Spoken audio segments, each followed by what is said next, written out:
क्या देश की अदालतों को तय करना पड़ेगा कि आपके बच्चे स्कूल में कौन सी भाषा पढ़ेंगे? क्या सीबीएसई का नया त्रिभाषा सूत्र थ्री लैंग्वेज फॉर्मूला बच्चों के भविष्य के लिए एक बेहतरीन कदम है, या फिर यह स्कूलों को एक नया सांस्कृतिक युद्ध क्षेत्र यानी कि कल्चरल बैटल ग्राउंड बनाने की तैयारी है? आज द हिंदू के इस बेहद संवेदनशील एडिटोरियल का ऐसा विश्लेषण हम करेंगे जो आपको सोचने पर मजबूर कर देगा। नमस्कार, स्वागत है आपका हमारे चैनल पर। आज के द हिंदू एडिटोरियल एनालिसिस में हम बात कर रहे हैं सीबीएसई स्कूलों में लागू होने वाले उस विवादित नियम की जिसने सुप्रीम कोर्ट से लेकर देश के लाखों माता पिता, शिक्षकों और स्कूल प्रशासकों की नींद उड़ा दी है। आज के इस वीडियो में हम बिना किसी शब्द को जोड़े इस पूरे मुद्दे के हर पहलू को गहराई से समझेंगे। और पहला पहलू है सुप्रीम कोर्ट का कड़ा रुख। अदालत ने केंद्र सरकार, सीबीएसई और एनसीईआरटी से जवाब क्यों मांगा है। दूसरा पहलू है अचानक लिया गया यू टर्न। जो नियम 2029-30 में लागू होना था उसे अचानक 2026 में क्यों लाया जा रहा है। क्या इसके पीछे कोई राजनीतिक मंशा है।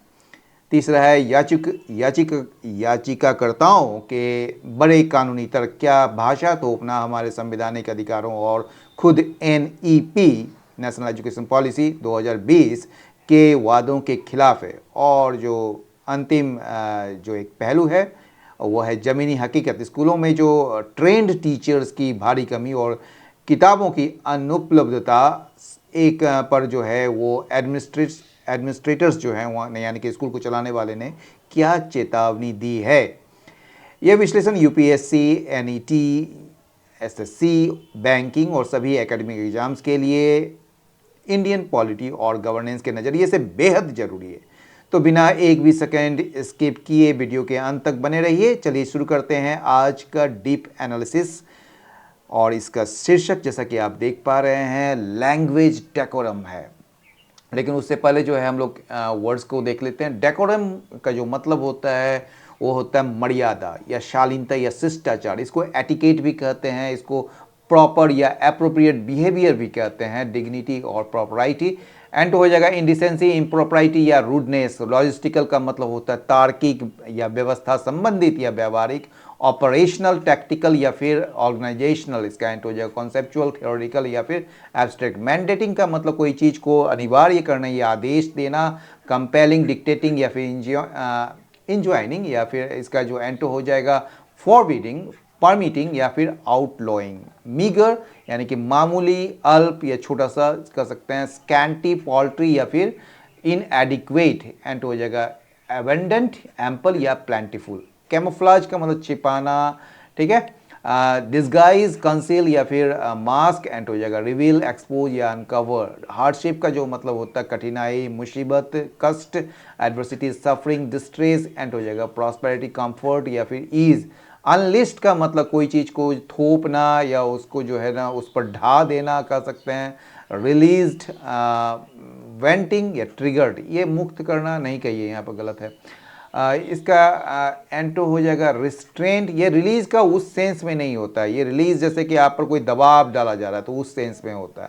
मुक्त करना का सेंस जैसे किसी को जेल से मुक्त कर दिए या किसी को आप जो है कर्ज से मुक्त कर दिए, वो सेंस में ये अनलिस्ट कभी नहीं होता है, ठीक है। रिस्ट्रेंट, कंट्रोल या फिर सप्रेस्ड, इस ठीक है। तो एग्जेम्प्टेड जो है जो अगला शब्द है वो मतलब छूट या मुक्त किया गया या छूट दिया गया समझिए। एक्सक्यूज्ड या स्पेयर्ड या रिलीज एंड हो जाएगा। ऑब्लिगेटेड, इन्फोर्स्ड या रिक्वायर्ड। डेफर्ड का मतलब टाल देना या पोस्टपोन करना, डिले करना या एडजन करना। इसका एंड हो जाएगा एडवांस्ड, एक्सेलरेटेड या एक्सपेडिटेड। अब्रप्ट मतलब अचानक, एकाएक, जिसको कह सकते सडन, अनएक्सपेक्टेड या प्रिसिपिटियस। और इसका एंड हो जाएगा ग्रेजुअल, एक्सपेक्टेड या डेलिबरेट।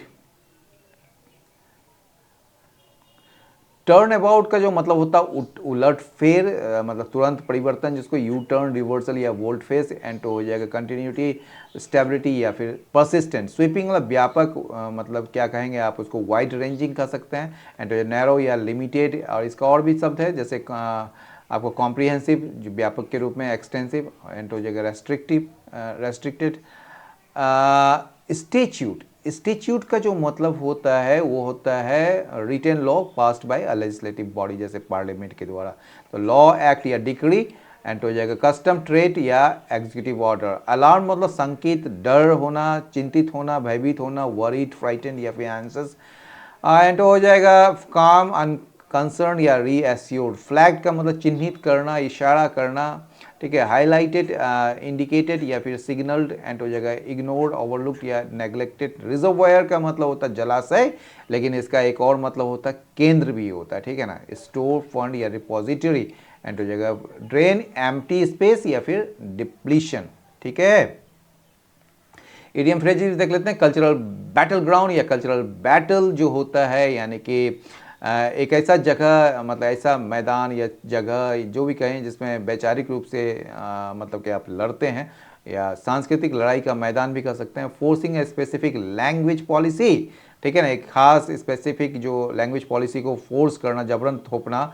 ये accidentally turn school education into a cultural battle ground, इसको जो है एक सांस्कृतिक लड़ाई के मैदान में बदल सकता है। In the name of something, मतलब किसी के नाम पर। द न्यू मैंडेट जो है, ये जो शासन या आप कह सकते हैं ये जो नया जो आदेश है, ये थोपा जा रहा है, इन्फोर्स लागू किया जा रहा है in the name of NEP 2020, ठीक है ना, जो नेशनल एजुकेशन पॉलिसी 2020 के नाम पर।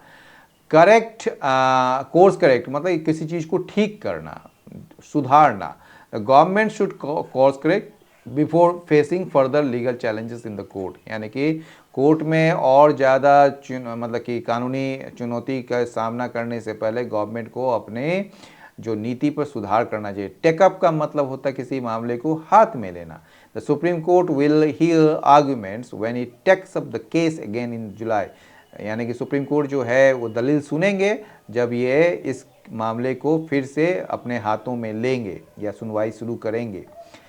पॉइंट आउट का जो मतलब होता है रेखांकित करना, इशारा करना। द पिटिशनर जो है उसने एक रेखांकित किया है, इशारा किया है that language is a matter of personal choice, कि ये जो है एक व्यक्तिगत पसंद का मामला है, न कि किसी को ज़बरदस्ती आप इसमें ये कर सकते हैं। तो चलिए चलते हैं एडिटोरियल की तरफ। लैंग्वेज डेकोरम, लैंग्वेज तो समझते हैं भाषा, और डेकोरम का तो मतलब हमने आपको जस्ट बताया कि एप्रोप्रिएट बिहेवियर या एटिकेट, इसको हिंदी में जो है भाषा मर्यादा कह सकते हैं, ठीक है।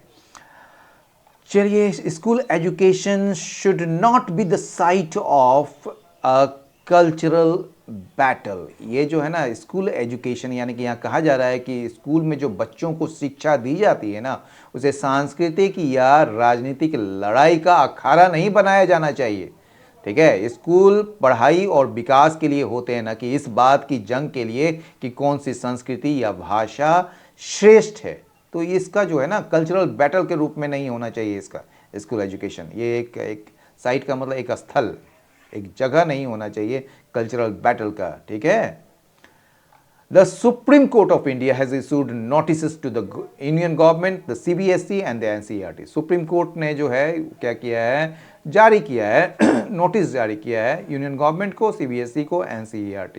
इसमें उन्होंने निर्देश दिया है इन लोगों को कि वो जो है फाइल करे एक कॉम्प्रिहेंसिव रिपोर्ट जो है ऑन देयर लॉजिस्टिकल प्रिपेयर्डनेस, यानी किताब और टीचर्स वगैरह के लिए जो तैयारियां हैं उसके ऊपर जो है ये एक कॉम्प्रिहेंसिव रिपोर्ट पेश करे, ताकि जो है इम्प्लीमेंट किया जा सके 3 लैंग्वेज फार्मूला को in all CBSE schools for class 9 students from जुलाई 1 2026, यानी कि जुलाई 1 2026 से, यानी ठीक है, यानी कि 1 महीने बाद से 9 क्लास के जो बच्चों के लिए जो है, यानी कि जो कक्षा 9 क्लास के जो छात्र हैं उनके लिए CBSE स्कूलों में जो 3 लैंग्वेज फार्मूला को इम्प्लीमेंट करने के लिए जो लॉजिस्टिकल प्रिपेयर्डनेस क्या है इनका, उस पर एक कॉम्प्रिहेंसिव रिपोर्ट फाइल करने के लिए कहा है इनसे, ठीक है।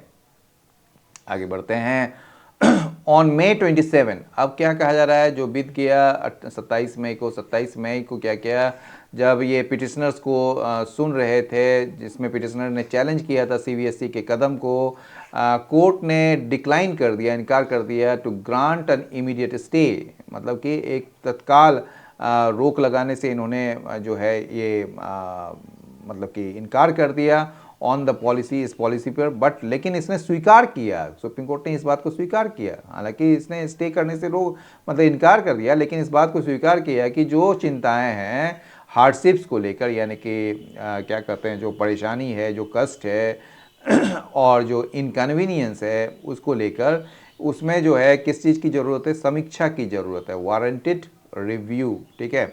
यानी कि 27 मई को जब कोर्ट जो है उन लोगों की जब बात सुन रहा था जिन्होंने सीबीएसई के इस फैसले का विरोध किया है, तब कोर्ट ने इस नीति पर तुरंत रोक लगाने से तो मना कर दिया, लेकिन कोर्ट ने यह भी मान लिया कि इस नियम से छात्रों और अभिभावकों को जो परेशानी और असुविधा होगी उस पर दोबारा विचार करने की ज़रूरत है। तो ये कहने की बात हो रही है। The court will here arguments, ये जो सुप्रीम कोर्ट है वो सुनवाई करेगी या दलीलें सुनेगी जुलाई 15 को और जुलाई 16 को, यानी कि इस मामले में दोनों पक्षों की जो पूरी बहस और जो दलीलें हैं अदालत अब कब सुनने वाली है, 15 जुलाई और 16 जुलाई को सुनेगी, ठीक है। आगे बढ़ें। द कैजुअल मतलब बड़ा हल्के में ले लेना, बड़ा लापरवाही तरीके से जो होता है, ये जो कैजुअल मैनर में जो गवर्नमेंट जो है इस्तेमाल कर रही है सीबीएसई को कि वो मतलब इन्फोर्स करे, लागू करे या थोपे कॉन्टेंसस लैंग्वेज पॉलिसी को, वंस अगेन एक बार फिर जो है, मतलब कि ये पूरे वाक्य के लिए जो है ना ये मेन वर्ब है, ठीक है ना। The casual manner in which the government is using the CBSE to enforce its contentious language policy once again shows, ये एक बार फिर से दिखाता है, दर्शाता है complete disregard for student, teachers and parents। यानी कि ये जो है क्या कह रहा है कि बिल्कुल ये साफ पता चलता है कि सरकार जो है वो छात्रों, शिक्षकों और माता पिता की परेशानियों से उसको कोई भी सरोकार नहीं है, वो पूर्ण उपेक्षा को ये दर्शाता है। समझ गए बात को। ऑन May 15, 15 मई को क्या हुआ है, द सीबीएसई हैड इशूड, 15 मई को क्या हुआ था, सीबीएसई ने एक सर्कुलर जारी किया था जिसमें कहा गया था या निर्देश दिया गया था या आदेश दिया गया कि स्टडी ऑफ 3 लैंग्वेजेस को फॉर क्लास 9 स्टूडेंट्स फ्रॉम जुलाई 1 से क्लास 9 के जो छात्र हैं उनके लिए 3 लैंग्वेजेस के अनिवार्यता को दर्शाने वाला या उसको आदेश देने वाला वो एक सर्कुलर इशू किया था। ये जो मैंडेटिंग है ये पास्ट प्रेजेंट पार्टिसिपल है जो कि एक एडजेक्टिव के रूप में काम कर रहा है और सर्कुलर के बारे में बता रहा है। फिर जो है यहाँ भी साइटिंग जो अलाइनमेंट है ये भी आपका एक प्रेजेंट पार्टिसिपल है जो कि इस पूरे वाक्य को बता रहा है। ये इसके पीछे का कारण क्या है तो वो बता रहा है। साइटिंग मतलब हवाला देना। अलाइनमेंट मतलब कि एक तरीके से ना ये उसके अनुसार है या आप कह सकते हैं ये इससे मिलता है। Alignment with the NEP 2020 and the national curriculum framework for school education 2023। यानी कि ये जो सीबीएसई ने ये जारी कर दिया सर्कुलर जिसमें आदेश दिया गया कि 3 लैंग्वेजेस का स्टडी होगा क्लास 9 स्टूडेंट्स का, ठीक है, क्लास मतलब 9 क्लास के स्टूडेंट्स के लिए कब से, जुलाई 1 से, ठीक है ना, 1 जुलाई से। और इसके पीछे जो है ना कारण बताया कि जो NEP 2020 है और जो नेशनल करिकुलम फ्रेमवर्क है फॉर स्कूल एजुकेशन 2023 का उसका हवाला दिया या उसका कारण बताया ये या उसके मुताबिक बताया। एटलीस्ट 2 ऑफ द 3 मतलब कि मतलब 3 लैंग्वेज है ना तो 3 में से जो कम से कम 2 3 में से must be native Indian languages, ठीक है ना। वो जो है ना मतलब मूल भारतीय भाषा होना चाहिए। जैसे आप कह सकते हैं हिंदी हो, संस्कृत हो, तमिल हो, बंगला हो, ये सब जो है ना मूल भारतीय भाषा है, ठीक है ना, तो वो होना चाहिए। अब आगे क्या कर रहा है कि जो फॉरेन लैंग्वेजेस है जैसे कि आप जो विदेशी लैंग्वेजेस है जैसे कि आप फ्रेंच कर सकते हैं, जर्मन कर सकते हैं, वो तभी इसको चुने जा सकते हैं एक थर्ड लैंग्वेज के रूप में यदि पहला जो 2 है वो इंडियन लैंग्वेजेस हो, ठीक है। या फिर ऑल्टरनेटिवली या विकल्प के रूप में जो है आप इसको जो है ना ऑप्शनल 4th सब्जेक्ट के रूप में आप पढ़ सकते हैं इसको, ठीक है ना। यानी कि आप इसको जो है ना विदेशी भाषा को मुख्य पढ़ाई के अलावा एक अतिरिक्त यानी कि चौथे वैकल्पिक विषय के रूप में भी आप इसे पढ़ सकते हैं या ले सकते हैं। चलिए आगे बढ़ते हैं। इन अ मीगर मतलब मामूली जो प्रयास है to camouflage the hardship unleashed on the students. ये अनलिस्ट जो है यहाँ पर आपका पास्ट पार्टिसिपल है जो कि एडजेक्टिव का काम कर रहा है, यानी कि स्टूडेंट्स पर थोपे गए जो परेशानी है उसको छिपाने के लिए जो एक मामूली प्रयास है, ठीक है ना, उस प्रयास में सीबीएसई ने क्या किया है, एग्जेम्प्ट कर दिया थर्ड लैंग्वेज को फ्रॉम क्लास 10 बोर्ड एग्जामिनेशन से, यानी कि क्लास 10 के जो बोर्ड एग्जामिनेशन से तीसरे जो लैंग्वेज को इसने छूट दे दी है, मतलब आपको करने की ज़रूरत नहीं है। लेकिन यहाँ पर एक चीज़ और बताया जाए, एक राइटर है यहाँ पर which would instead be assess, इसको जो है ना, ये जो थर्ड लैंग्वेज को इसके बजाय क्या किया जाएगा, मूल्यांकन किया जाएगा, कैसे, through school based internal evolutions, ठीक है ना, यानी कि स्कूल आधारित कह सकते हैं जो आंतरिक मूल्यांकन है उसके माध्यम से किया जाएगा। हालांकि मार्क्स जो है वो अभी भी आएंगे ऑन द फाइनल सर्टिफिकेट, यानी कि अंतिम प्रमाण पत्र पर ये दिखाई देंगे मार्क्स, कि ऐसा नहीं कि मार्क्स नहीं दिखाई पड़ेंगे। लेकिन इसने कहा है कि ये सीबीएसई जो है इसको एग्जेम्प्ट कर दिया है, लेकिन ये तो आपको एग्ज़ाम नहीं देना पड़ेगा, लेकिन आपको जो है जो इंटरनल जो एक असेसमेंट होता है, इवोल्यूशन होता है स्कूल बेस्ड, उसके थ्रू जो मार्क्स मिलेंगे उसके थ्रू आप ये कर पाएंगे, ठीक है।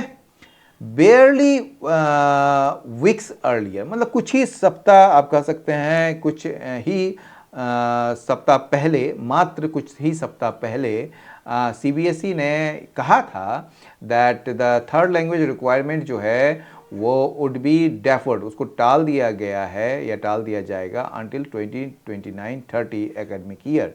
यानी कि कुछ ही सप्ताह पहले जो है सीबीएसई ने कहा था कि तीसरी भाषा की जो अनिवार्यता है उसको शैक्षणिक वर्ष 2029-30 तक के लिए टाल दिया जाएगा, ठीक है।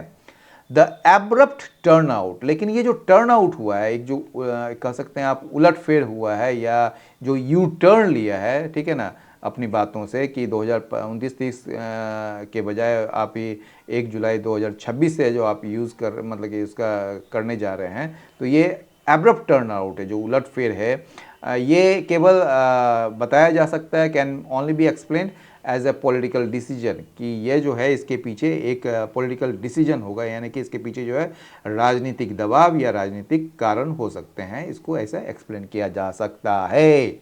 The move is being challenge, ये जो कदम है सीबीएसई का, इस कदम को चुनौती दी जा रही है, कहाँ पर, कोर्ट में, कई सारे ग्राउंड्स पर, यानी कि कई सारे जो कानूनी क्या कहेंगे आधारों पर जो है इसको चुनौती जा रही है, जिसमें कॉन्स्टिट्यूशनल वंस भी शामिल, वंस का मतलब ग्राउंड्स हो गया, ठीक है ना, ये जिसमें संवैधानिक जो है आधार भी शामिल है। संवैधानिक आधार का मतलब है कि यह जो मतलब कि ये कहा जा रहा है कि इसमें संवैधानिक अधिकारों के ये खिलाफ है। द पिटिशनर्स आर्ग्यू, जो पिटिशनर्स हैं, जो याचिकाकर्ता हैं, वो उनका तर्क है कि that language is matter of personal choice, language जो होता है ना, कि कौन सा लैंग्वेज कोई भी व्यक्ति को मतलब वो बोलना चाहता है या सीखना चाहता है, ये उसकी खुद की पसंद का मामला है, एंड कैनॉट बी इम्पोज्ड, और इसके जो है ना थोपा नहीं जा सकता है राज्य के द्वारा, ठीक है, या सरकार के द्वारा इसे थोप नहीं सकते हैं आप। It is also being pointed out, यह भी मतलब कि रेखांकित किया जा रहा है या इसको आप कह सकते हैं, ये भी बात उठाई जा रही है दैट द NEP 2020 की जो NEP 2020 है आपका, इन हुज नेम, जिसके नाम पर the mandate is being enforce, जिसके नाम पर जो है यह नियम जो है ज़बरदस्ती लागू किया जा रहा है, ये मैंडेट लागू किया जा रहा है, ये प्रॉमिस करता है, ये वादा करता है फ्लेक्सिबिलिटी, लचीलापन को, एंड गारंटीज, और गारंटीज देता है that no language shall be imposed on any student और स्टेट, कि कोई भी जो भाषा है ना, वो किसी भी छात्र या किसी भी राज्य पर कोई भी भाषा जबरन नहीं थोपी जाएगी ऑन एनी स्टूडेंट और स्टेट, समझ गए। मतलब ये जो मैंडेट है, शासनादेश कहिए या नियम कहिए, जो भी कहिए आप, तो उसको जो लागू किया जाए, इसमें आप कह सकते हैं कि ये जो NEP है वो पढ़ाई में लचीलापन की बात करता है, ठीक है, उसमें यह साफ वादा किया गया है कि किसी भी छात्र या किसी भी राज्य पर कोई भी भाषा जबरन नहीं थोपी जाएगी, ये बात है। The petitioners also argue, petitioners का यह भी कहना है कि दैट द सीबीएसई जो है ये एक एग्जीक्यूटिव बॉडी है, ठीक है। ये क्या है, ये एक बस एक जो है ना ऐसी संस्था जो सिर्फ नियमों का पालन करती है, कानून नहीं बनाती है। इसको जो है ना लैक्स द ऑथोरिटी, इसके पास अधिकार नहीं है कि ये इम्पोज करे सच अ स्वीपिंग एजुकेशनल मैंडेट, इस तरह के जो मतलब कि सबको प्रभावित करने वाला इतना बड़ा जो आदेश देने का या मतलब कि इम्पोज करने का उसको अधिकार नहीं है, without banking from the parliamentary legislation, ठीक है ना। यानी कि आप कह सकते हैं कि बिना संसदीय जो कानून के समर्थन के बिना ऐसा व्यापक जो शैक्षिक जो नियम है उसको लागू करने का अधिकार नहीं रखता है इसके, regardless of what the NEP says, भले ही या चाहे एनईपी कुछ भी कहे, being an executive policy intent on not a statute, क्योंकि यह जो है एक कार्यकारी नीतिगत मंशा है, एक कार्यकारी नीतिगत मंशा है, न कि यह जो है कोई कानून या अधिनियम है। मतलब कहने की यह बात है कि जो याचिकाकर्ता हैं उनका यह तर्क है कि सीबीएसई केवल एक एग्जीक्यूटिव बॉडी, यानी कि जो ऐसी संस्था जो नियमों का पालन करती है, कानून नहीं बनाती है, उसके पास इतना बड़ा और सबको प्रभावित करने वाला यानी कि ये जो स्वीपिंग मैंडेट है उस वो देने का हक नहीं है जब तक कि देश की संसद, ठीक है, इसके लिए कोई कानून पास न कर दे। भले ही शिक्षा नीति में कुछ भी लिखा हो, वो नीति सरकार की एक इच्छा या गाइडलाइन मात्र है, ठीक है, कोई संसद द्वारा पास किया गया कोई पक्का कानून नहीं है, समझ गए। तो parents and teachers are alarmed, parents और टीचर्स जो हैं वो क्या हैं, अलार्म्ड हैं, शंकित हैं, चिंतित हैं, भयभीत हैं अबाउट द एडेड प्रेशर, ये जो एडेड प्रेशर है यानी कि आप कह सकते हैं क्या कहेंगे आप, अतिरिक्त जो दबाव को लेकर चिंतित हैं स्टूडेंट्स पर just before their board examination, मतलब कि उनके बोर्ड परीक्षाओं से ठीक पहले जो छात्रों पर पड़ने वाले जो अतिरिक्त दबाव को लेकर वे भयभीत हैं, चिंतित हैं, शंकित हैं। स्कूल एडमिनिस्ट्रेटर्स, जो स्कूल को चलाने वाले हैं, जो प्रशासक हैं, उसने जो है चिन्हित किया है, flagged a shortage of trend language teachers, उन्होंने चिन्हित किया कि जो प्रशिक्षित जो ट्रेंड जो लैंग्वेज टीचर्स हैं यानी कि भाषा शिक्षक हैं उसकी कमी है, and unavailability of appropriate text book, और किस चीज़ की बोला कि जो उपयुक्त पाठ्य पुस्तक है इसको लेकर उसकी अनुपलब्धता यानी कि अनअवेलेबिलिटी को भी इसने उजागर किया है या इसको चिन्हित किया है। टर्निंग स्कूल एजुकेशन, कहा जा रहा है कि स्कूल एजुकेशन को जो है आप क्या करते हैं एक कल्चरल बैकग्राउंड में बदलना, ये टर्निंग जो है ना एक आपका क्या कहते हैं एक ये है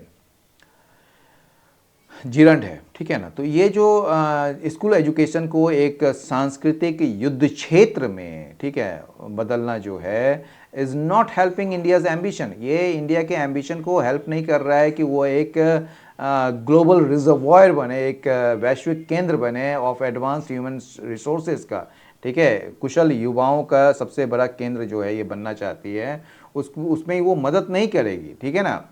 मतलब ये कहना चाह रहा है कि जो स्कूली जो पढ़ाई लिखाई को इस तरह संस्कृतियों या भाषाओं की लड़ाई का मैदान बना देने से देश का नुकसान ही होगा।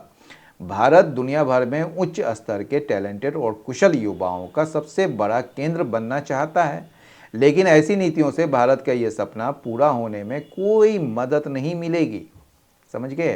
यानी कि इससे जो है महत्वाकांक्षा में कोई मदद नहीं हो रहा है इसका, कि जो ग्लोबल रिजर्वॉयर बने एडवांस्ड ह्यूमन रिसोर्सेज का, उससे कोई मतलब उसके महत्वाकांक्षा को उससे मदद नहीं मिलेगी। The centre should course correct, यानी कि सेंटर केंद्र सरकार को जो है वो क्या करना चाहिए, अपना कोर्स करेक्ट करना चाहिए before the court takes of the case again, यानी कि कोर्ट में अगली सुनवाई होने से पहले अपनी इस गलती को जो है सुधार लेना चाहिए सेंटर को, ठीक है, और इस जल्दबाजी में लिए गए फैसले को वापस ले ले या बदल दे ताकि बच्चों को परेशानी ना हो। समझ गए?